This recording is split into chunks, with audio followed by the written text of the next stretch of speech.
Welcome back to the Codex, everyone. Today's video is going to be about how absolutely busted Gyre is, especially in fissures. So just to get right into it, my Gyre build is this. This is, in my opinion, pretty hard to beat for being essentially the best Gyre build, and basically impossible to beat for being the best Gyre build in fissures specifically, and there's a reason for that. So I am using the classic option of Pillage on my Gyre, which, combined with 328% strength, excuse me, which is reached once Molt Augmented is stacked all the way up, along with Crouch Projection, adds up to a 100% armor strip. Pillage will only actually be an 82% armor strip, but 82% plus the 18% from Crouch Projection they add together directly, and that takes away all armor. This is a lot of range. I've seen a lot of Gyre builds that only use like 175 range, for example, and I don't understand that because more range on Rotor Swell is just more enemies hit without having to get right up on them, and it increases the discharge range. It just increases the cascade deaths around you, basically. So I don't know why you wouldn't use this much range when you can still get the full armor strip. So this is what I recommend, and the low duration is actually good because you don't actually want Pillage to take a super long time to get back to you, because if it takes so long to return the pulse to you that you get outside of your shield gate duration, which is how Gyre survives, then you can get caught vulnerable and die, basically. So this is actually an appropriate amount of duration for this setup. Now, Arcane Steadfast is pretty good, combined with the energy regen that you get from Cathode Grace, especially when corrupted, which we'll talk about that in a moment. Pair that with not spending energy a good amount of time, makes for a very energy upkeep friendly build. Now this build does require Archon shards. The only ones that are mandatory are strength shards. You need to get, in order to hit that 328 mark, you have to get 30% strength from your shards. So that's either 2 Tau Forge Crimsons or 3 regular. As long as it's 15%, it doesn't matter. The other shards that I am using that are optional, but okay on her, are Tau Forge to Violet Archon shards for the 15% ability damage on enemies affected by electricity status, which is going to be all of them when you're playing as Gyre. And then casting speed, which I think makes using Pillage feel better, for example. Now, super potent thing about Gyre and about other frames that can snapshot abilities in general, but especially on Gyre, her third and her fourth ability, thanks to her Augment Cathode Current, are both permanent in terms of duration as long as you keep getting kills. What that means is you can do what's called snapshotting power strength buffs.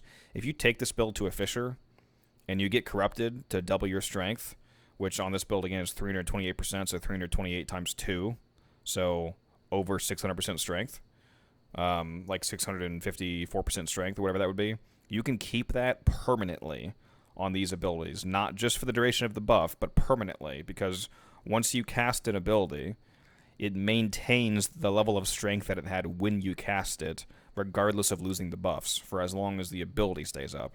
So, like, I've done missions where I pop these, the 3 and the 4, and like 2 hours later, I still have the same cast up, and they still have that buff from hours ago. So it's super potent. The primary doesn't matter on her. Obviously, if you use something that's crit focused, it'll be better because her Cathode Grace gives a crit chance increase. So a crit weapon pairs well nicely with her. The Burst Incarnate is just a beast. I am specifically using the Grimoire on her because I'm using it essentially as a stat stick. You can either I was using it with the Voam Invocation to get more power strength to Snapshot, 60% more strength from this one, which gives you ability strength for each enemy you hit up to 60%. Now I'm testing out the Zada Invocation for just some energy regen, which you mostly only need at the start of the mission. So it's up to you. I would either use the Zada Invocation or the Voam Invocation, depending on what your needs are. The rest of the build is just utility. The 2 Augur mods are for a little bit of shield gating from casting.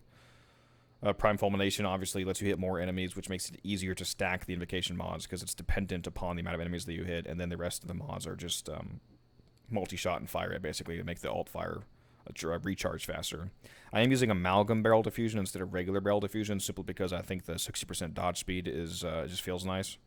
And then I'm using Secondary Encumber because the damage on this weapon doesn't matter, So just going for max utility, like you might as well throw on some random extra status effects if you can. If you get some good status effects like viral or whatever, then you can potentially get a little bit of a damage bonus or maybe some kind of crowd control depending on what procs, but it's just a small little bit of extra utility.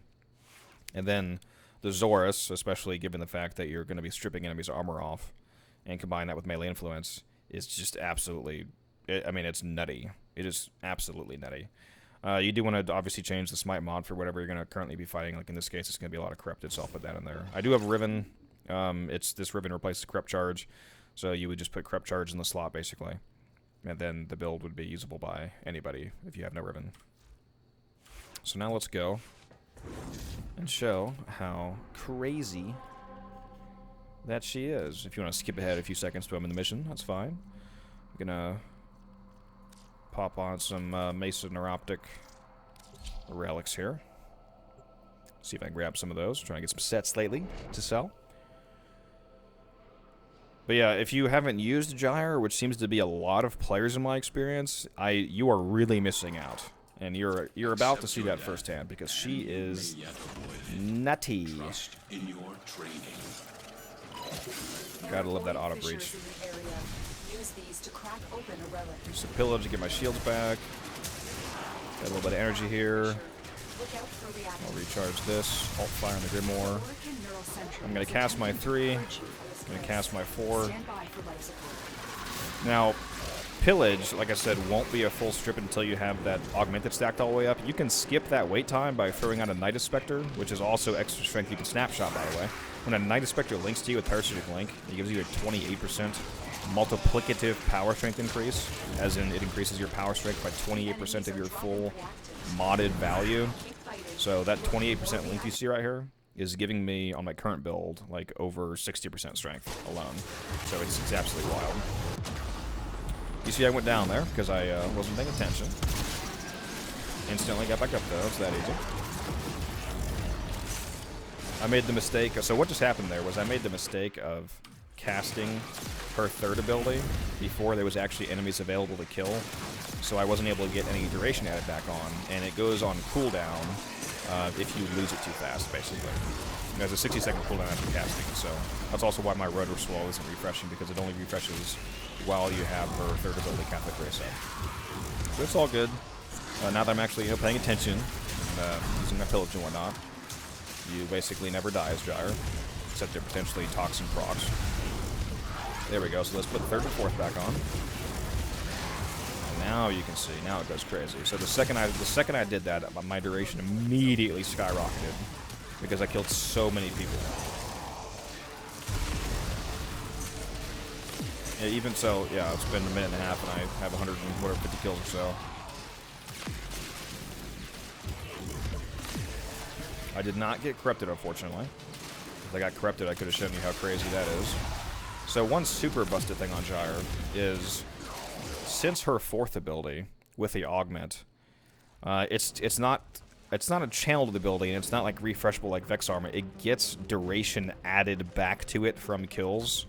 So unlike most abilities where you can snapshot strength, Rotor Swell can also snapshot range, because it's technically the actual same cast and not even refreshed. So the range that Rotor Swell has is, along with the damage from strength, also permanently doubled when you get corrupted, which is insane amounts of radius. I had an invigoration last week in my Gyre for 100% range. So when I was corrupted, I had like nearly 700, or yeah, over 700%, because my range was like 335. It was so nutty. But yeah, you can see here, you basically just run around, just cast pillage. Gets a lot better once the augmented is stacked up all the way, of course. And the energy concerns that it might look like Gyre has now, again, in a Fissure, once you get corrupted and recast, the amount of energy that you're getting per second from Cathode Grace will also be massively increased. So it becomes a total non-issue stacked with Arcane Steadfast, making some of your casts not cost any energy in the first place. And then again, that's also where the Grimoire can come into play if you're using the energy regen invocation, like I'm testing out here. But yeah, she's pretty spicy. So I'm just gonna be doing a little bit of gameplay now, and you can enjoy.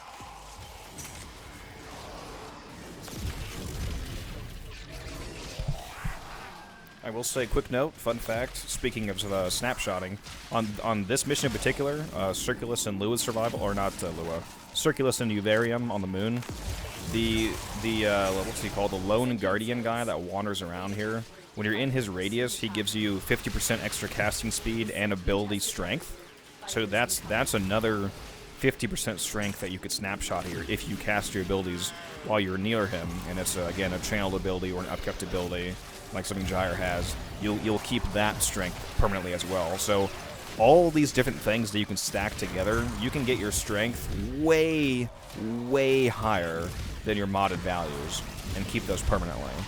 And you can, when you're doing a mission like this, keep things like that in mind when you're designing your builds, especially if you're going as a pre-coordinated team.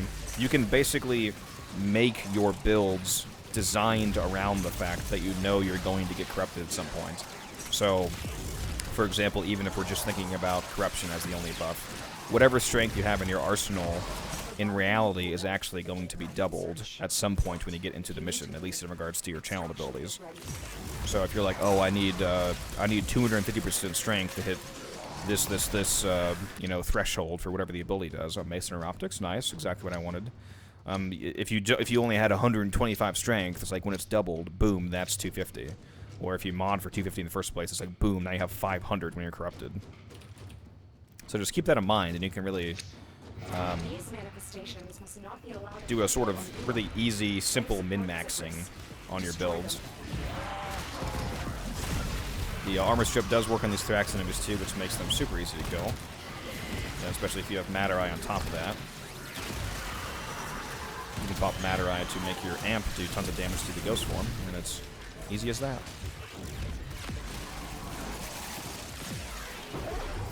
So, one note about Cathode Grace. You are able to recast Rotor Swell on demand, but Cathode Grace is only recastable when it actually runs out. So if you get corrupted, and due to the fact that you're constantly killing everybody around you, or you just have so much duration left that it's longer than the amount of corruption time you have left, go and find either a nullifier like right here, like, oh, see, I just got corrupted, so this is a great example. So I hopped in the nullifier, and I'm going to throw my Night Inspector back down to make sure he hits me. I'm also going to go into Matter Eye and proc the Void Sling 40% strength buff. Wait for my Spectre to link me, because he doesn't like me. Now he wants to be silly and do that. It's okay, I'll get myself back up. And then proc the 3 and the 4. And now, if we go into my ability tab here, look at how much higher the strength. So the range is now almost 19 meters, that's also snapshotted. The damage is doubled. The cathode, the energy rate is 14, which is actually 16 because you're using Archon Stretch on Gyre, which gives you energy regen from proccing electric with abilities, which obviously Gyre is doing. And you get way more crit chance now, and now you'll really see how crazy this is.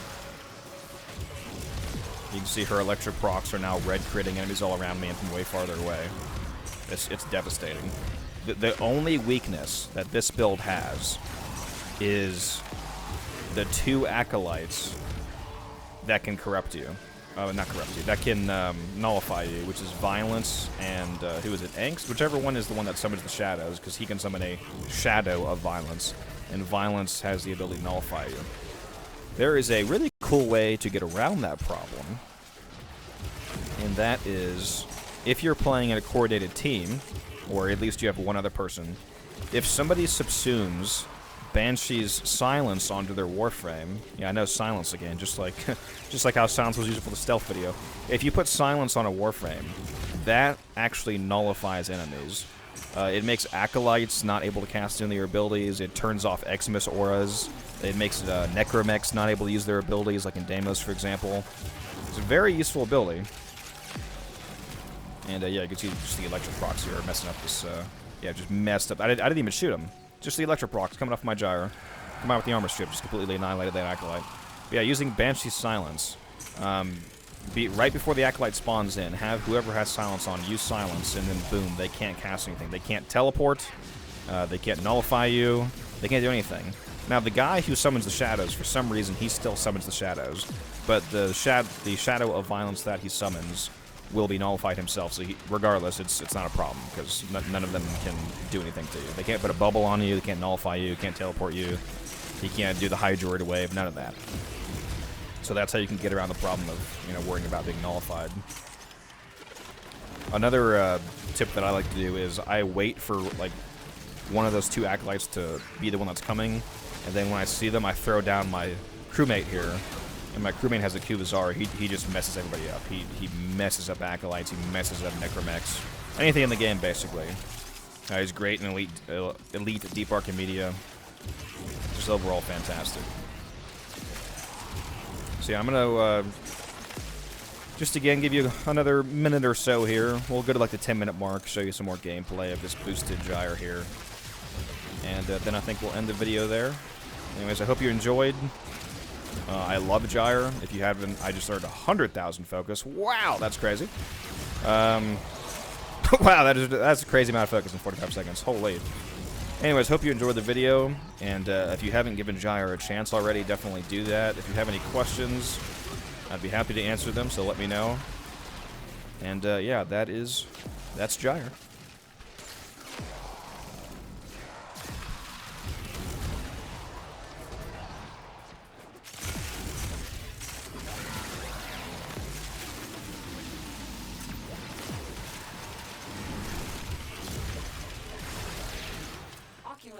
If they scan you, sentient fighters won't be far behind. They know you're here. Prepare for sentient fighters.